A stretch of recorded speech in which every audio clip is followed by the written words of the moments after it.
আজি পশ্চিমবংগ বিধানসভাৰ দ্বিতীয় পৰ্যায়ৰ নিৰ্বাচনৰ প্ৰচাৰ অভিযানৰ অন্তিমটো দিন 142টা সমষ্টিত 29 এপ্ৰিলত হ'ব দ্বিতীয় পৰ্যায়ৰ নিৰ্বাচনৰ ভোট গ্ৰহণ প্ৰক্ৰিয়া শাসক বিৰোধী ষ্টাৰ কেম্পেইনাৰে চলাব অন্তিম প্ৰচাৰ কলকাতাত বিজেপি প্ৰাৰ্থীৰ সমৰ্থনত প্ৰধানমন্ত্ৰীৰ নিৰ্বাচনী প্ৰচাৰ উত্তৰ কলকাতাত ৰোড শ্ব'ত অংশগ্ৰহণ প্ৰধানমন্ত্ৰী গৰাকীৰ দিন ৰাতি একাকাৰ কৰি নিৰ্বাচনী প্ৰচাৰ বিজেপিৰ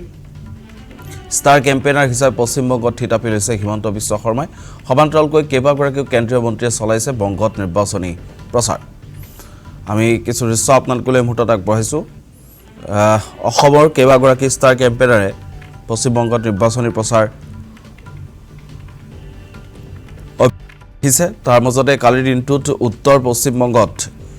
এনেধৰণে ৰোড শ্ব'ত অংশগ্ৰহণ কৰে প্ৰধানমন্ত্ৰী গৰাকীয়ে